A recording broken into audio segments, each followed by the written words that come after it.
Hello friends, आपका स्वागत है इस वीडियो में। और इस वीडियो में हम याद करेंगे कुछ इंपॉर्टेंट क्वेश्चन बायोलॉजी से रिलेटेड। तो यहाँ पर हमने कुछ क्वेश्चन लिख रखे हैं जिन्हें कि हम आपको याद कराने वाले हैं। तो आइए हम पढ़ते हैं क्वेश्चन को। पहला क्वेश्चन है organism which lay eggs are called as. तो आंसर है ओविपोरस। दूसरा organism which give birth to young one. तो आंसर है विविपेरस। ओविपेरस और विविपेरस। तो आइए हम देखते हैं इन दोनों नामों को हम कैसे याद करेंगे। तो पहला ओविपेरस जो कि एग, जो ऑर्गेनिज्म एग देता है, यंग वन को डायरेक्ट बर्थ नहीं देता है, तो वो होता है ओविपेरस। तो इसे हम सिंपली याद कर सकते हैं ओ से। तो ओ कैसा है? अंडे जैसा है। और इसके अंदर क्या है? बी। Oviparous, oviparous. और तो इस ओ से याद कर सकते हैं अंडे से। और दूसरा है organism which give birth to new young one. तो आंसर है विविपेरस। तो इसे हम सिंपली भी से याद कर सकते हैं। भी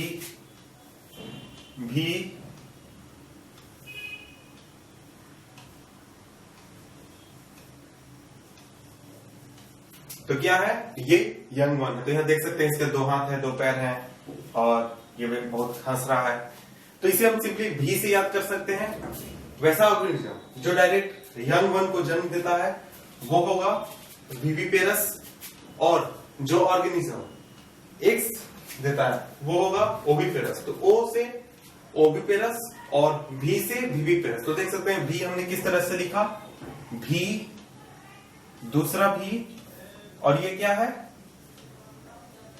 ये यंग वन है। तो इस तरह से इन दोनों नामों को हम याद कर सकते हैं। इसके बाद हम नेक्स्ट याद करते हैं। नेक्स्ट है rearing of silk worm is called as sericulture. इसे हम सेरीकल्चर कहते हैं, लेकिन हम इसे याद करेंगे साड़ी से। तो आपको जब भी सिल्क सुने, सिल्क, तो आपके दिमाग में पहला चीज क्या आता है? तो वो है साड़ी। आपने सिल्क साड़ी बहुत ही सुना होगा, बहुत बार देखा भी होगा। तो इसे सिल्क से हम याद करेंगे sericulture. Rearing of silk worm is called as sericulture. तो इसे हम पढ़ेंगे साड़ी कल्चर। सेरीकल्चर ना पढ़कर हम पढ़ेंगे साड़ी कल्चर। तो इस तरह से हम आसानी से याद कर सकते हैं। सिल्क सुनने पर आपके दिमाग में सबसे पहले आता है साड़ी, सिल्क साड़ी। तो उसी से हम याद करेंगे sari culture. Silk worm, sari culture. Rearing of silk worm, sari culture, sericulture. Rearing of silk worm, sari culture, sericulture. इसके बाद हम नेक्स्ट याद करते हैं। नेक्स्ट है लार्जेस्ट हनी बी। तो ये है एपिस डोरसाटा। Apis dorsata. और इसका स्टिंग काफी डेंजरस होता है। तो इसे याद करना काफी आसान है। तो जानते हैं मेरे साथ क्या हुआ? मैं कुछ दिन पहले घूमने गया था एक पार्क में। तो वहां मेरे पीछे एक एपिस डोरसाटा हनी बी आ गए और उसने मुझे काफी दौड़ाना शुरू कर दिया।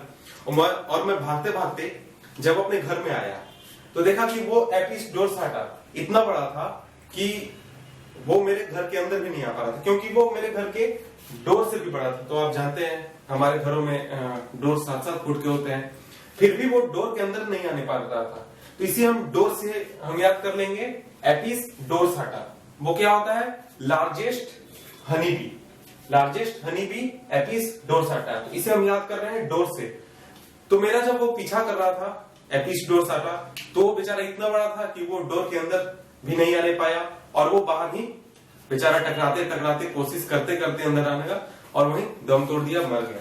तो इसी डोर से हम याद करेंगे Apis dorsata. Largest honey bee Apis dorsata. Apis dorsata, Apis dorsata.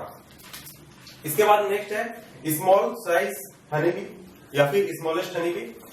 तो ये है एपिस फ्लोरी। Apis florea. इसे हम सिंपली याद करेंगे फ्लावर से। तो आप जानते हैं फ्लावर कितने छोटे छोटे होते हैं, बहुत ही छोटे होते हैं।